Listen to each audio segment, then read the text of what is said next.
Indonesia, salam Sobat Wisata Indonesia. Kembali lagi bersama channel saya Grace Journey langsung dari kota Jakarta. Hari ini Grace Journey ingin mengajak Sobat Wisata mengunjungi satu gereja yang sangat indah di kawasan Jakarta Pusat. Gereja tersebut terkenal dengan nama Gereja Katedral atau nama lengkapnya adalah Gereja Santa Maria Diangkat ke Surga. Nah, untuk itu ikuti terus perjalanan Grace Journey untuk bisa melihat detail keindahan dari dalam gedung Gereja Katedral.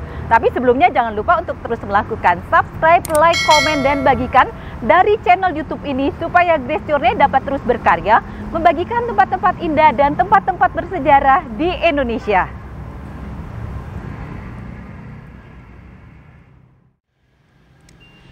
Selamat pagi Bu Susi. Selamat pagi Mbak Grace, selamat datang di Gereja Katedral Jakarta. Terima kasih Bu Susi sudah bersedia untuk mendampingi Grace Journey, menceritakan dan juga memandu saya untuk melihat keindahan dari Gereja Katedral Jakarta. Sama-sama dengan senang hati. Sobat Grace Journey, hari ini perjalanan saya akan langsung ditemani oleh Ibu Susiana Suwadi yang merupakan juga humas dari Gereja Katedral dan Kepala Museum Katedral Jakarta. Nah Ibu Susi, langsung aja nih ya, udah semangat banget nih saya nih. Bu Susi, ini saya lihat pas masuk tadi ada Marius Hulswit arsitekturnya, Erexit Me 1819-1901. Nah ini bisa dijelaskan nih siapa dan apa kiprahnya Marius Hulswit untuk Gereja Katedral Jakarta. Silakan Bu. Baik, ini kita kebetulan berada di ruang utama. Ini ruang utama ya? Penerima, jadi kayak semacam lobi kecil Oke. gitu. Yang gunanya sebenarnya untuk persiapan batin ya kalau umat Katolik masuk ke dalam. Nah, ini ada yang menarik karena ini bahasa Latin ya, Mbak Grace.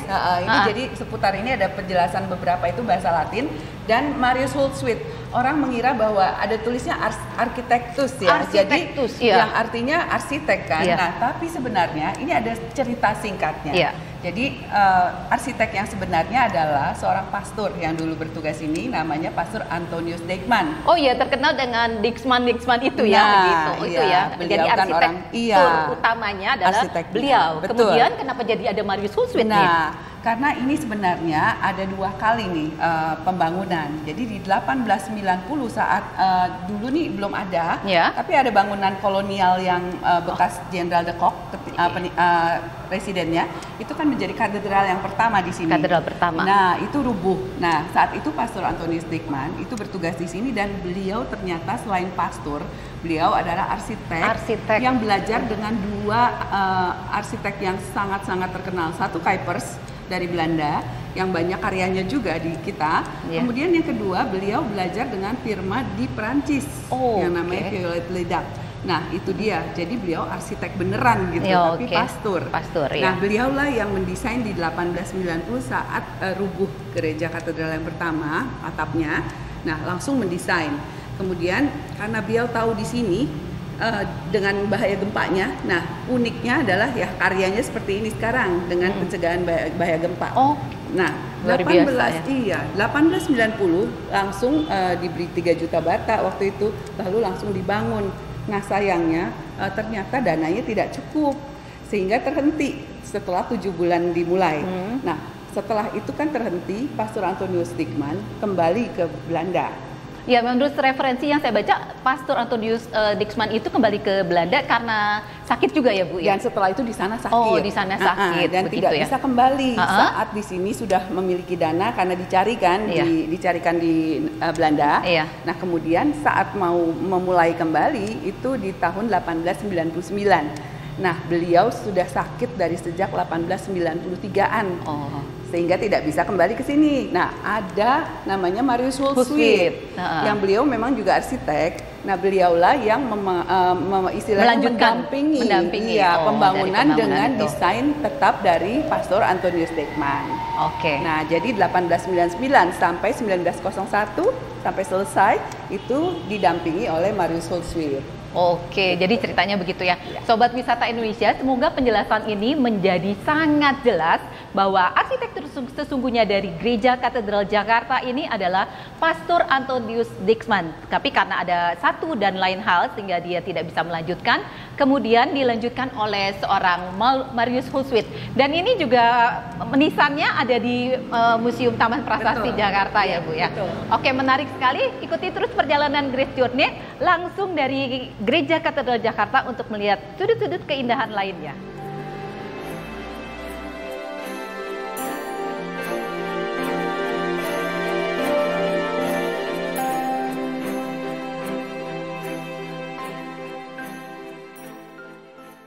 Halo Sobat Wisata Indonesia, kembali lagi bersama channel saya Grace Journey.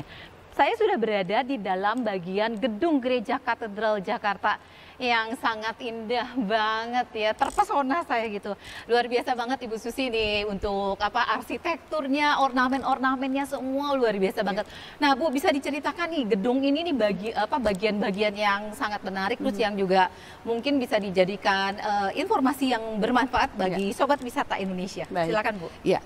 Gereja Katedral ini yang sudah menjadi cagar budaya nasional. Jadi Gereja Katedral ini sudah menjadi cagar budaya nasional, jadi sudah dilindungi ya? Betul. Nah, ini gayanya adalah gaya yang berkembang saat dibangun, yaitu neogotik. Neogotik. Iya. Okay. Nah, neogotik itu diwakili oleh beberapa gaya atau ciri, seperti misalnya kita lihat bentuk atapnya, ceilingnya ya, plafonnya ini lancip-lancip. Juga dengan kolom-kolom besar dan lengkungan-lengkungan. Iya nih, banyak sekali ya lengkungan-lengkungan. Kayunya gimana nih, bingung nih saya nih. Untuk kayunya ini ada filosofinya atau konsepnya. Karena Pastor Antonius Dikman itu paham kalau Jakarta ini adalah harus bisa dilindungi dengan adanya preventif terhadap bahaya gempa. Oh gitu, udah dipikirkan ya zaman itu ya Bu ya. Dan puji Tuhan juga ya sampai saat ini juga gedungnya masih tetap kokoh ya, boleh dibilang gitu ya Bu ya. Luar biasa banget ya waktu itu ya. Zaman itu ya Bu zaman ya. itu. Jadi ada dua hal yang dibuat untuk mencegah bahaya gempa. Salah satunya kenapa kalau kita lihat di Eropa kan plafon itunya dari batu ya. Nah itu kan rigid. Nah itu bahaya kalau untuk daerah gempa akan runtuh cepat. Nah jadi maka dibuatlah dengan pertemuan-pertemuan kayu-kayu ini. Jadi sifatnya mengurangi rigidnya. Hal kedua adalah kalau kita lihat dari tampak luar, itu kan kita lihat bahwa gedung ini tidak hanya terbuat dari batu, tapi di atasnya ada bagian lain yaitu berupa rangkaian besi baja. Iya, menara ya itu menara ya, ada tiga ya kalau tidak salah ya saya lihat betul. Ya Bu ya. Oh ada tiga nah, ya. Itu semua juga berbeda dengan yang ada di Eropa, yaitu penambahan dari unsur baja ini di kuncupnya dari menara, gunanya juga untuk pencegahan bahaya gempa. Oh begitu ya. Luar biasa ya Sobat Wisata ya. Itu baru dari pencegahan-pencegahan ya, pencegahan sebelumnya untuk gedung-gedungnya ini ya, dari apa yang kemungkinan terjadi ya. Tapi saya mau dijelaskan juga nih Bu. Tadi kalau sekilas saya dari depan sana menuju ke depan, sepertinya ini ada arah lurus ke depan, kemudian ada kanan kiri. Mungkin bisa digambarkan sebagai salib ya Bu ya? Betul ya, tuh, Bu? Karena ini merupakan desain dari gereja klasik untuk Katolik ya, gereja Katolik klasik. Beda dengan modern yang ke arahnya minimalis dan hanya kotak ya. Iya, rata-rata begitu ya. Jadi memang kalau kita lihat layout ataupun plan denah gitu ya, itu bentuk gereja katedral adalah berbentuk salib. Oh, luar biasa dengan arah yang menuju itu. Dan mengarahnya kepada arah timur dan barat. Jadi altar ini bagian yang menghadap ke arah timur. Nah, sehingga kalau matahari terbit itu kita bisa lagi saat beribadah ya, itu memandang kan ada juga bagaimana lambang Yesus sebagai Sang Timur kan. Betul kemudian sekali, baru bagian sisi belakangnya adalah arah barat, seperti itu.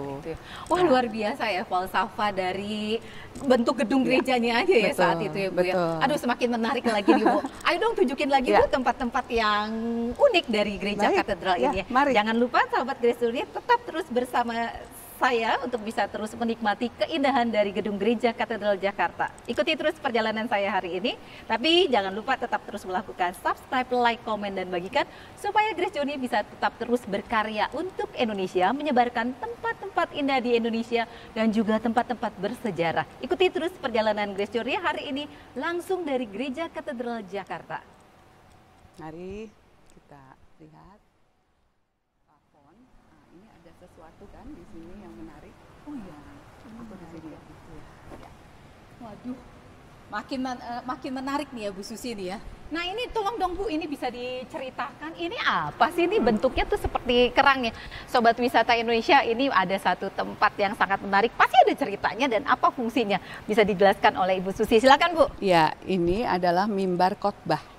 Mimbar khotbah. Iya, mimbar khotbah. Sekarang ini khotbah kan di sana. Nah, betul. Ini gimana nih ceritanya? Ini yang awal mulanya sebelum ada mimbar di altar, inilah mimbar khotbah.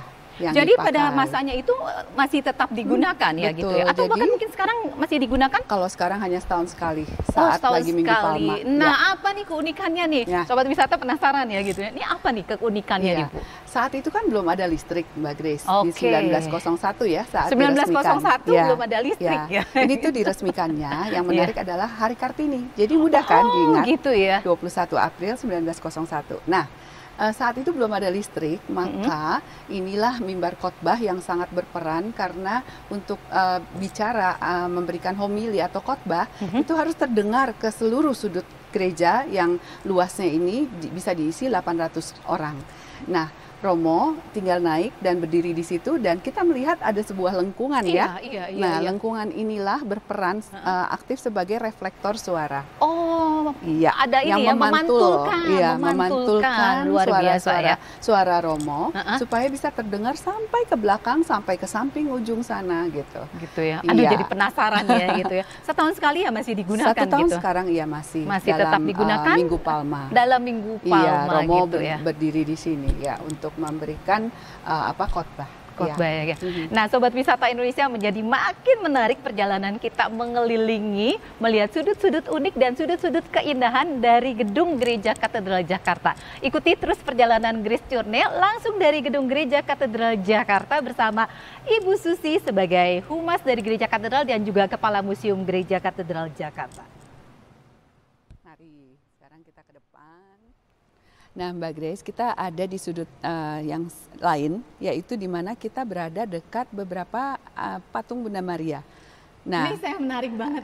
Ada dua patung ya Bunda Marianya, di sini. Kemudian juga di sebelah sana juga ada yang ini kok bisa berbeda-beda ya. Pasti ada sesuatu yang ingin disampaikan pesannya dari situ. Coba gimana Bu, tolong ceritakan. Supaya juga semua mengetahui bahwa sebenarnya gereja katedral yang namanya kerennya kan Katedral Jakarta, tapi sebenarnya ada nama khususnya ya. Nama pelindungnya adalah Santa Perawan Maria diangkat ke surga. Santa Perawan Maria diangkat ke surga. Betul. Jadi Sobat Wisata Indonesia harus diingat bahwa Gereja Katedral Jakarta mempunyai nama pelindungnya yaitu Santa Maria diangkat ke surga. Ya, Santa Perawan Maria diangkat ke surga. Oke. Nah, ada dua patung Bunda Maria. Yang satu, yang besar ini lebih besar dengan ada lambang dan warnanya khas kan? Iya, ada merah putih. Warna merah putih. Terus itu di dadanya ada apa tuh ya? Gitu ya? Iya, di dadanya makin menarik nih. Burung Garuda, yaitu Garuda Pancasila, lambang negara kita. Nah, ini terkait dengan apa yang dicanangkan oleh Bapak Kardinal Ignatius Suharyo, yaitu tahun Ara Dasar Keuskupan Agung Jakarta 2016 sampai 2020. Nah, di tahun 2018 inilah yang merupakan tahun persatuan, itu dikeluarkan, di launching, yaitu Bunda Maria Segala Suku yang mewakili Bunda Maria ala Indonesia. Oh gitu. Jadi makanya, Bunda Maria Segala Suku yang mewakili Bunda Maria ala Indonesia. Luar biasa banget ya pemikiran-pemikirannya itu dari suara Bapak Uskup kita ya gitu ya. Di mahkotanya ada peta Indonesia. Oh iya, ada peta Indonesia. Wah, makin menarik banget. Lalu kan tadi di dada ada Garuda Pancasila, burung Garuda, kemudian memakai kerudung warna merah putih dengan batik. Nah, itu lambang bendera kita ya, warna merah putih. Nah, kemudian menggunakan kebaya panjang khas Indonesia dengan ada dua tokoh perwayangan, yaitu wanita. Jadi ada Dewi Kunti tua dan Dewi Sri. Iya, lambang. Itu melambangkan, sebenarnya di gereja Katolik itu banyak sekali simbol dan lambang untuk arti-arti khusus. Nah, itu lambang kebijaksanaan, lalu kesabaran dan juga kesuburan begitu. Nah, itu kemudian menggunakan kain panjang tenun ala Indonesia. Wah, luar biasa banget ya, sudah mewakili Bunda Marianya dari dari budaya dari Indonesia seluruh dari Indonesia bagian dari menjadi luar biasa sekali Sobat Wisata Indonesia. Ikuti terus ya perjalanan Grace Journey dari bagian dalam gedung gereja, karena saya ingin memperlihatkan sudut-sudut indah yang menjadi sesuatu yang menjadi luar biasa untuk bisa kita ketahui. Ikuti terus perjalanan Grace Journey langsung dari dalam gedung gereja Katedral Jakarta. Sobat Wisata Indonesia, setelah tadi kita sudah diinformasikan tentang mimbar altar yang sangat unik, yang punya bentuk lengkungan seperti kerang dan itu merupakan bagian berfungsi untuk sebagai pemantul dari suara ya. Tadi dalam perjalanan dari depan ke sini saya juga melihat ini ada lukisan-lukisan, nggak tahu nih lukisannya dilukisnya tuh di atas apa nih. Ini menarik dan menceritakan sepertinya perjalanan salib ya, kisah sengsara Yesus ya. Ada 14 perjalanannya. Sobat Wisata penasaran kan, ikuti terus perjalanan Grace Journey hari ini dan kita akan mencoba menceritakan, menjelaskan tentang lukisan-lukisan yang ada nih. Silakan Ibu. Iya, baik, kita bisa melihat ada 14. Ada 14 ya. Disebutnya. Mulainya dari yang mana nih? Dari sana. Oh, dari sini kemudian terus berkeliling begitu ya. Sana. Jadi ada 14 permentian kisah sengsara Tuhan Yesus ya itu ya. Jadi setiap ibadat Prapaskah 40 hari umat Katolik itu merenungkan dalam ibadat jalan salib. Nah, inilah dia yang digunakan. Nah, jalan salib ini unik karena dilukisnya besar ya, cukup besar di atas keramik. Di atas keramik. Oh, itu bukan di dinding bukan langsung di dinding gitu langsung, ya? Atau mungkin orang berpikir mosaik ya? Mosaik, betul, jadi betul. Keramik, saya pikir tadi mosaik gitu loh. Keramik yang dilukis dan ini lukisannya sudah dari 1911. 1911. Ya, jadi sudah 100 tahun lebih. Wah, terlihatnya masih indah banget ya. Bagaimana cara pemeliharaannya ini bingung juga ya, nih. Inilah tantangan, gitu ya, tantangannya ya gitu. Padahal kita cagar budaya ya dari zaman ke zaman ini kita harus tetap mempertahankan keasliannya gitu ya. Apalagi gereja katedral ini juga kan kalau dilihat banyak sekali artefak karena ini semua akhir abad 19. Akhir abad 19 betul ya. Ya, sehingga disebut juga museum yang hidup karena kan digunakan juga sebagai tempat ibadah. Living heritage mungkin seperti itu ya betul, gitu ya. Luar biasa. Jadi ada 14 lukisan tentang kisah sengsara Yesus. Nah, ini yang membuat adalah seorang desainer grafis yang namanya Theo Mulkenboer. Dari mana juga tuh? orang Belanda. Oh, dari orang Belanda. Karyanya kebanyakan tadi arsitekturnya orang Belanda, betul. Kemudian juga yang melukisnya ini di atas keramik ya. Aduh, jadi penasaran pengen lihat lebih dekat itu tuh bagaimana melukisnya di atas keramik. Nah, ini saya juga sekalian tambahan nih ya. Tepat nih di hadapan saya, Bu. Ada ini apa sih Bu sesungguhnya ini nih? Oke, ini alat musik atau apa? Alat musik yang kalau orang sekarang kan kenalnya organ, suaranya mungkin mirip, tapi ini lebih indah lagi dan disebut juga orgel pipa. Orgel pipa, orgel pipa ya, gitu ya. Karena besar, karena kenapa? Banyak pipanya, yaitu hampir 1000 pipa yang ini. 1000 pipa? Betul. 1000 pipa, luar biasa banget. Jadi suaranya bagaimana? Jadi suaranya makanya sangat indah dan besar. Besar ya, menggema gitu ya dengan gereja yang semegah ini juga gitu ya. Aduh, sayang sekali Bu ya kita nggak bisa memperdengarkannya gitu. Tapi Sobat Wisata Indonesia, bila sedang berkunjung di Kota Jakarta, bisa mengikuti perayaan Ekaristi di tempat ini ya. Dan ini masih aktif digunakan ya? Inilah digunakan sekarang ini, karena sebenarnya punya 2 orgel. Yang satunya di atas kan, itu yang saat digunakan dalam pemberkatan awal pertama gereja katedral. Dan itu hanya kecil, 400 pipa. 400 pipa, ini 1000 pipa. 1000 pipa. Usianya sudah berapa lama ini? Yang ini sejak restorasi besar di tahun 1988. Ini ada yang menyumbang dan buatan Belgia. Kemudian kalau yang di sana buatan Jerman. Buatan Jerman. Aduh, jadi Eropa banyak banget ya, nggak usah pergi ke Eropa, kita cukup aja di Indonesia saja. Betul. Gitu ya, ini luar biasa ya. Ada tambahan informasi lainnya Bu? Iya, untuk ini dia dibungkus dengan ukiran-ukiran.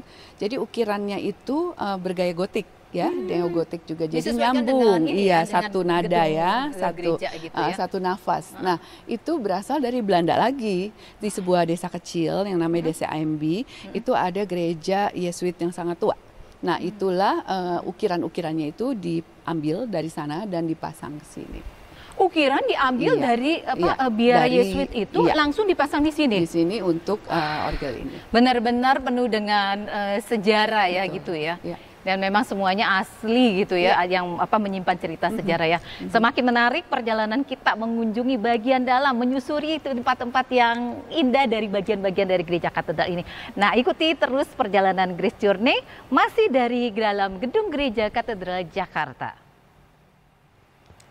Sobat Wisata Indonesia, semoga belum bosan ya untuk mengikuti perjalanan kita karena masih banyak yang unik dan perlu diketahui sudut-sudut indah dan apa juga bagaimana yang ada di dalam bagian gedung gereja. Nah, Ibu Susi, saat ini kita sudah tepat ya berada di tengah ya, di tengah ya. Di tengah di pertemuan titik yang tadi, Dena Salibnya Dena ya. Salib, wah luar biasa banget nih Dena Salib ya. Nah, ketika saya melihat ke depan ini altarnya indah banget, Ini altar utama kah atau bagaimana Bu? Betul, ini adalah altar utama dan kita bisa lihat juga bahwa ini memang juga altar-altar yang berasal dari Belanda. Ini masih asli semua ya Bu? Walaupun bagiannya beda-beda kota. Oh, beda-beda kota. Yang ini dari Aduh, utara. menarik banget nih, makin merinding aja. Jadi kita tuh cukup di Indonesia saja sudah bisa melihat, terutama di gereja katedral nih, Sobat Wisata sudah bisa melihat bagian-bagian dari kota-kota yang ada di Eropa ya Bu ya. Oke, silakan Bu, gimana tuh Bu? Asalnya dari Groningen, Belanda Utara. Nah, kalau tadi kita sudah mengupas mimbar khotbah, itu asalnya dari Belanda Tengah, yaitu Den Haag. Ya, dan ini yang unik juga adalah ada di dekat bendera merah putih kita. Oh iya, itu ada katedra. Nah, gereja katedral dikatakan gereja katedral, disebut gereja katedral karena ada katedra. Ya, asal kata dari bahasa Yunani yang artinya tahta uskup atau kursi uskup. Tahta uskup atau kursi uskup. Jadi teringat tuh saya tuh kalau misalnya di kota-kota lain ya katakan aja seperti di Bandung tuh ada katedral Bandung. Di Semarang ada katedral Semarang. Jadi di setiap katedral itu ada katedra gitu ya. Oh, kursi uskup gitu ya. Pasti ada. Pasti ada ya gitu ya. Nah, ini pengetahuan yang sangat menarik dan perlu diketahui oleh banyak orang ya gitu ya. Jadi di sanalah ada kursi Bapak Uskup dan ada lambang dari uskup. Jadi ini lambang dari Keuskupan Agung Jakarta, yaitu Bapak Kardinal Ignatius, Ignatius Suharyo. Beliau punya lambang melayani dengan segala kerendahan hati. Melayani dengan segala kerendahan hati. Ya. Luar biasa ya. Betul. Nah, ini saya juga lihat nih di kanan kiri juga ada ini ya. Ada altar juga ya. Betul, ini ya, gitu makanya disebut lagi gereja Katolik klasik karena memiliki lebih dari satu altar.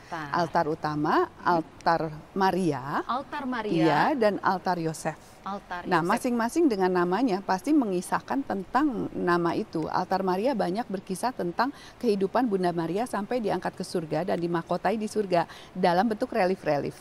Dan ini juga menarik karena ini asal kotanya lain lagi, yaitu kota di selatan dari Belanda. Jadi kita sudah kemana-mana ya. Jadi di Maastricht. Jadi ini berasal dari kota Maastricht dan akhir abad 19. Baru altar utama ini baru dipasang di 1958.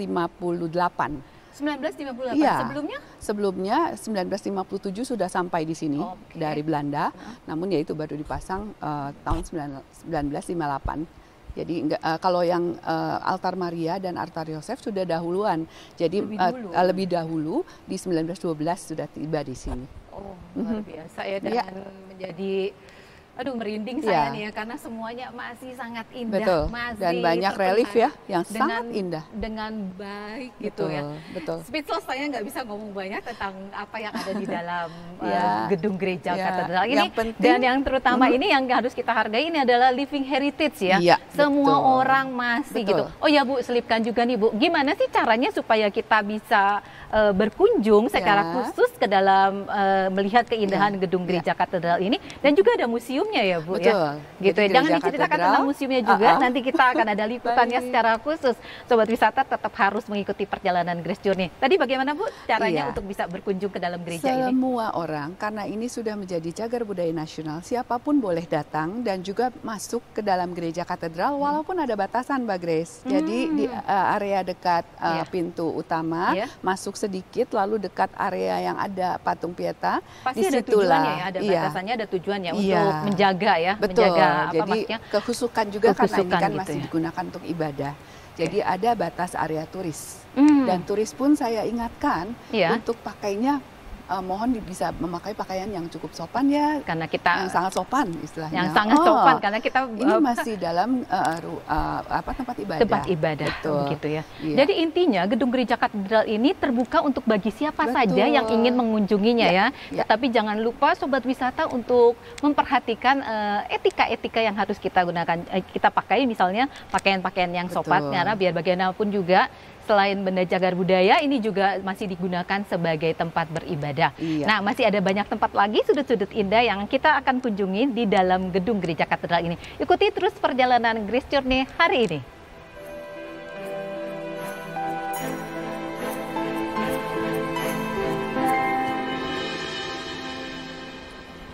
Wah, Bu Susi, ini saya terharu sekali nih selesai berdoa di Pieta ya. Pieta ya. Iya. Gitu ya. Patung Pieta ini yang saya baca juga merupakan ini ya Bu, apa namanya, replika dari karya Michelangelo. Betul. Sama seperti yang ada di Basilika Santo Petrus. Betul. Bagaimana Jadi Bu? Basilika Santo Petrus itu adalah replika yang bentuknya adalah dari marmer putih.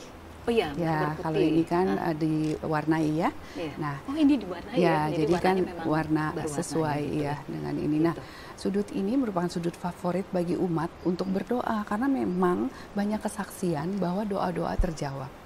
Begitu. Aduh, merinding nih saya, semoga doa saya tadi yang terbaik bisa terjawab begitu ya. Dan ini menariknya, sebenarnya ini bukan merupakan yang pertama replikanya. Jadi sebelumnya ada replika yang awal yang berasal dari Belanda juga di tahun 1957. Nah, tapi terbakar karena menjalarnya api dari lilin. Api dari lilin ini. Lalu diganti yang sekarang ini. Seperti itu. Ya.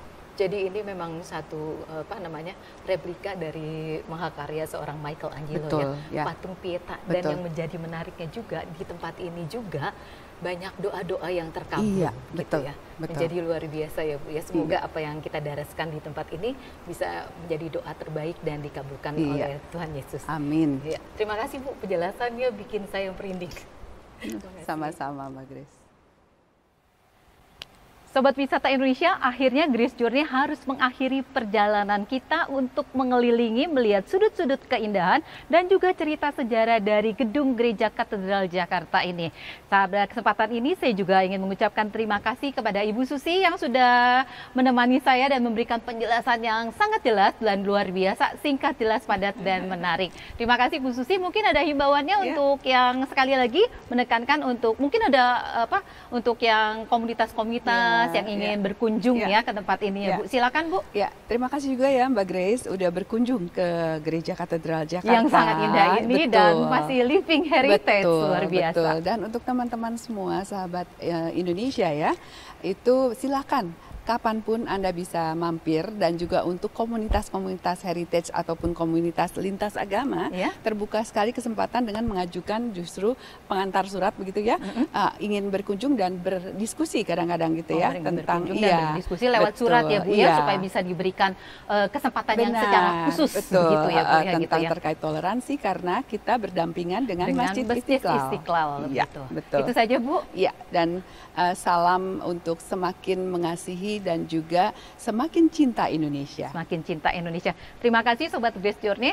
Nah, jangan lupa untuk tetap terus melakukan subscribe, like, komen, dan bagikan dari channel YouTube ini, supaya Grace Journey dapat terus berkarya membagikan tempat-tempat indah di Indonesia dan juga tempat-tempat bersejarah.